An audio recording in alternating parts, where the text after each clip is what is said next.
লগত প্ৰত্যক্ষ বা পৰোক্ষভাৱে ছাত্ৰ অৱস্থাৰ পৰাই জড়িত হৈ আহিছিল। গতিকে মই এই আন্দোলনটো এটা সময়ত যথেষ্ট আগবাঢ়ি যোৱা দেখিছিলোঁ।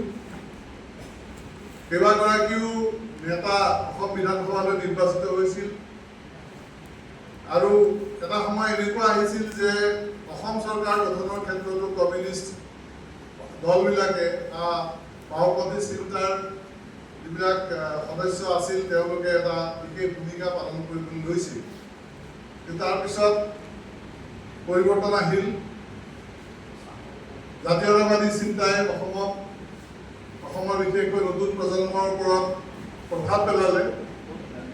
ই এটা মই ভাবোঁ যে এক বিশেষ গোষ্ঠীৰ দ্বাৰা বা বিশেষ ভাৰতীয় যি আমাৰ ৰাজনৈতিক শক্তি আছে তাৰ এটা বিশেষ অংশৰ দ্বাৰা ইয়াক প্ৰচাৰ কৰা হৈছিল, নেতৃত্ব দিয়া হৈছিল। যদিও নেতৃত্বত নামত ছাত্ৰ সন্থা আছিল আৰু সদৌ অসম সংগ্ৰাম সমিতি আছিলে, কিন্তু আচলতে তাৰ আঁৰত আছিলে এই সৰ্বভাৰতীয় চিন্তাৰ আৰু বিশেষকৈ হিন্দুত্ববাদী চিন্তাৰ এটা গোষ্ঠী, যিটো গোষ্ঠীয়ে আগৰ পৰা এই আন্দোলনটোৰ নেতৃত্ব দিছিল, জাতীয়তাবাদী আন্দোলন।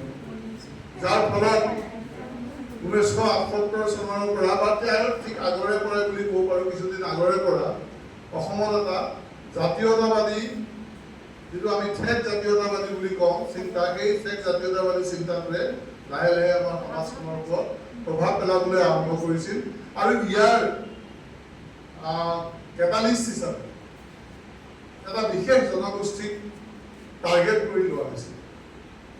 আৰু এই যিটো আন্দোলন, জাতীয়তাবাদৰ নামত যিটো আন্দোলন চলিল, সেই আন্দোলনটোৱে এটা সময়ত গৈ অসমৰ প্ৰায় বেছিভাগ যি মূলসুঁতিৰ মানুহ বুলি কয় সেই মানুহখিনিক প্ৰভাৱান্বিত কৰি আজিৰ এই অৱস্থাত উপনীত কৰোৱাইছে, য'ত আমি প্ৰত্যক্ষ বা পৰোক্ষভাৱে এটা বিশেষ জনগোষ্ঠীক অসমৰ সকলো দুখ কষ্টৰ মূল কাৰণ বুলি চিহ্নিত কৰিবলৈ ধৰিছোঁ। যোৱাকালি আমাৰ এখন জিলাত, উজনি অসমৰ এখন জিলাত কিছু মানে অশান্তিৰো সূত্ৰপাত হৈছে। বৰ ডাঙৰ নহ'লেও সৰুকৈ হ'লেও এটা অশান্তিৰ সূত্ৰপাত হৈছে মহৰমৰ যাত্ৰাক লৈ পেলাই।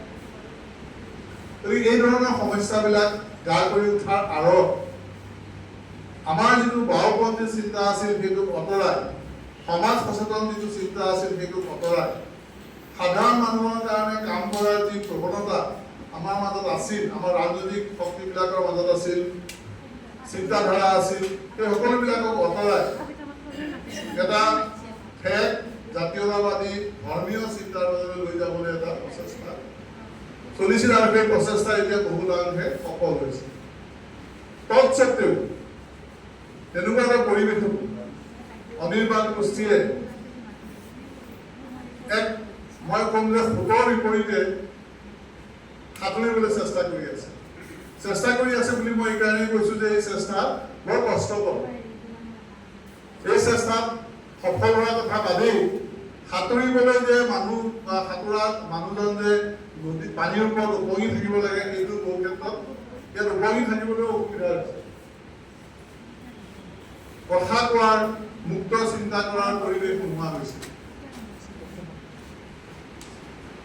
বাৰ চিন্তা কৰি পেলাই কথা ক'ব লাগে, কিন্তু আমাৰ সংবিধানত আছে যে বাক স্বাধীনতাই গণতন্ত্ৰৰ মূল ভেটি। কিন্তু এই বাক স্বাধীনতা ব্যৱহাৰ কৰোঁতে আমি 10 বাৰ চিন্তা কৰিব লাগে, ক'ৰবাত কিবা খুঁত লাগে নেকি, কাৰোবাৰ গাত কিবা আঘাত কৰা হয় নেকি, কাৰণ কোন মুহূৰ্তত কোনে কেতিয়া কি কয় যে তোমাৰ কথাই আমাৰ জাতীয়তাবাদী চিন্তাক আঘাত দিছে, আমাৰ যি সৰ্বভাৰতীয় মনোবৃত্তি তাক আঘাত দিছে, আমাৰ যি ধৰ্মীয় অনুভূতি তাক আঘাত দিছে।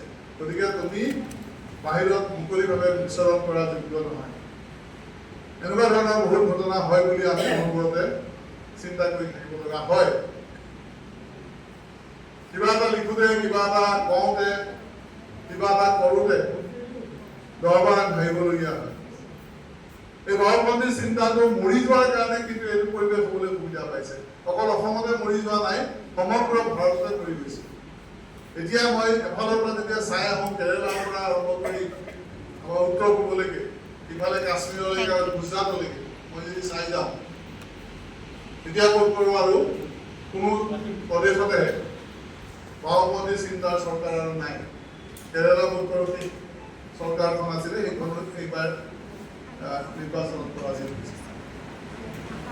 পশ্চিমবংগৰ নিচিনা ঠাই য'ত 25 বছৰ ধৰি কমিউনিষ্ট পাৰ্টি মাৰ্ক্সবাদীয়ে শাসন কৰিছিলে তাত এতিয়া হিন্দুত্ববাদী দলে শাসন কৰিব ধৰিছে। এই পৰিস্থিতি সমগ্ৰ দেশতে হৈছে। তথাপিও কিন্তু আমি যুঁজ কৰি আছো। অনিৰ্বাণ গোষ্ঠীৰ নিচিনা মানুহবিলাকে ইয়াৰ সদস্যসকলে যুঁজ কৰি আছে।